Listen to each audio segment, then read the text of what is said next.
Assalamualaikum warahmatullahi wabarakatuh. Halo kawan-kawan. Oke, kali ini kita akan bahas lagi nih menuju Pilpres 2024. Sebab ada yang menarik kawan-kawan. Kita bisa lihat Pak Anies Baswedan. Ya, Pak Anies Baswedan itu rayakan malam 1 Suro dan nonton di Anoman Obong di Pantai Parangkusumo itu. Anies rayakan malam 1 Suro nonton Anoman Obong di Pantai Parangkusumo itu. Malam 1 Suro Pak Anies nonton wayang kulit di Pantai Parangkusumo, Bantul, kawan-kawan. Ini menarik untuk kita bahas bagaimana kemudian santai dan enjoynya Pak Anies dalam menuju Pilpres 2024. Coba kita lihat lebih jauh lagi, kawan-kawan.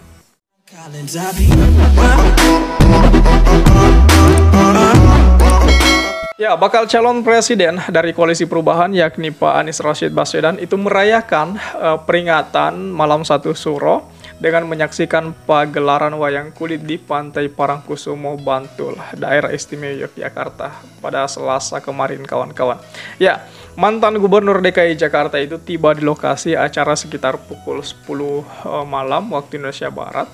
Ia datang untuk menyaksikan pertunjukan wayang kulit Anoman Obong dengan dalang Ki Anom Suroto itu.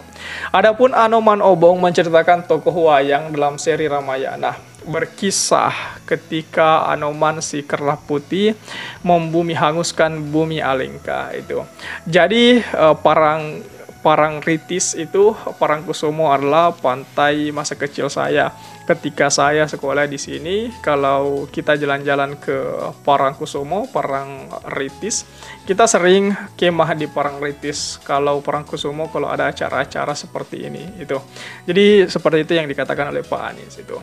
Pak Anies merasa bersyukur bisa kembali ke pantai yang mewarnai masa kecilnya, apalagi sambil menyaksikan pertunjukan wayang kulit yang baginya penuh tuntunan melalui beragam tokoh-tokohnya.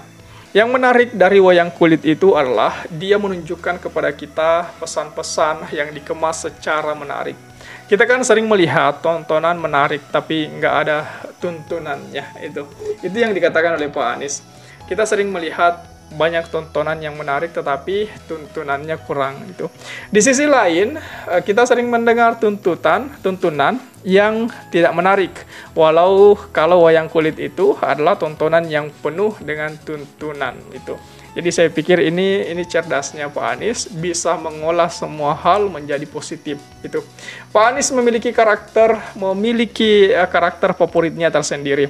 Tokoh itu adalah Bima alias Werkudara itu yang merupakan bagian dari Pandawa 5. Dia mengaku terinspirasi oleh protagonis dalam Wiracarita Mahabharata tersebut. Bima Werkudara karena perjuangan Bima ketika mencari air kehidupan itu suatu perjuangan luar biasa yang menginspirasi bagi Pak Anies itu. Seperti itu yang diimbuhkan oleh Pak Anies, kawan-kawan. Lebih lanjut, dia berharap agar pergantian tahun baru Islam ini membawa kebaikan bagi semua, termasuk untuk bangsa dan negara. Itu seperti itu yang diucapkan oleh Pak Anies. Lebih banyak lagi kebaharuan, rezeki bertambah, dimudahkan dalam semua urusannya, dan harapannya kita bisa lebih keras lagi untuk kemajuan bagi bangsa, negara, dan tiap-tiap warga. Seperti itu tutup dari Pak Anies itu. Nah, malam 1 Suro ini menarik ketika kemudian Pak Anies menonton wayang kulit di Pantai Parangkusumo, Bantul, kawan-kawan. Pantauan detik Jateng, Pak Anies datang pukul 10 waktu Indonesia Barat mengenakan batik lengan panjang itu, celana panjang dan peci warna hitam. Pak Anies langsung menuju lokasi pagelaran wayang kulit dari sisi selatan panggung. Pak Anies mengatakan bahwa sengaja ke Parangkusumo untuk menyambut Tahun Baru Islam bersama masyarakat Bantul.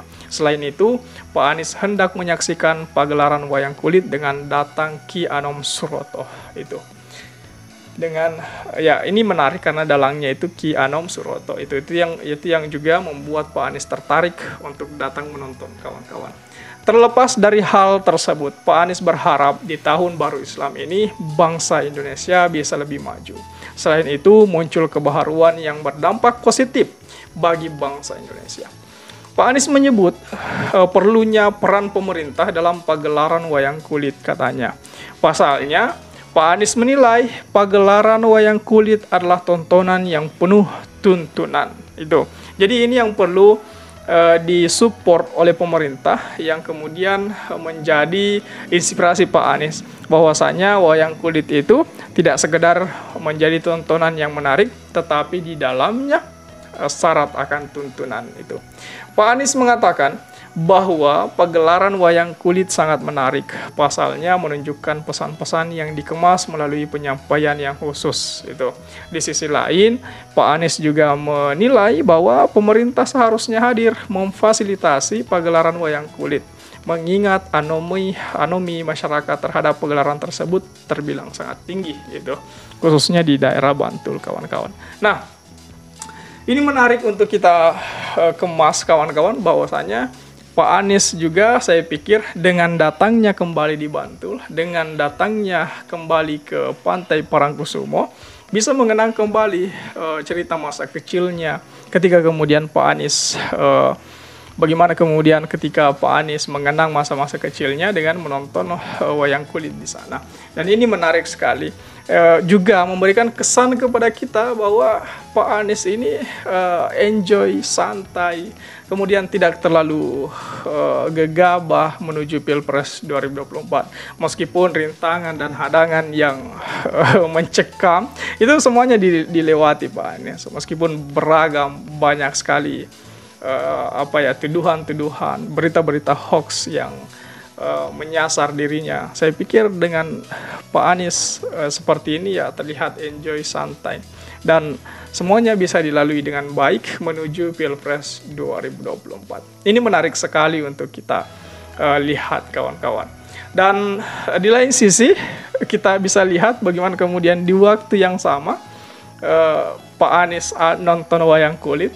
Di waktu yang sama Pak Surya Paloh saya pikir juga telah bertemu dengan Pak Jokowi. Itu menarik juga di ranah itu, karena Pak Jokowi di sini terkesan ya sangat semacam terburu-buru untuk melihat kekuatan dari Pak Anies. Itu terbukti karena sebelumnya Pak Jokowi sudah bertanya-tanya siapa cawapres dari presiden Pak Anies itu, calon presiden Pak Anies itu. Jadi dengan pertanyaan seperti itu, maka penasaran Jokowi dengan kekuatan dari koalisi perubahan sangat besar sekali, rasa penasaran Pak Jokowi itu. Bagaimana tanggapan kawan-kawan melihat Pak Anies, melihat elegannya Pak Anies sekarang ini? Coba tulis tanggapan kawan-kawan di kolom komentar. Oke, share juga video ini supaya banyak yang tahu informasi ini dan juga bisa ikut nimbrung di kolom komentar. Oke kawan-kawan, jadi saya pikir itu saja dulu. Terima kasih telah tiba di sini. Jangan lupa subscribe agar tidak ketinggalan pada video selanjutnya. Sekali lagi terima kasih dan wassalamualaikum warahmatullahi wabarakatuh.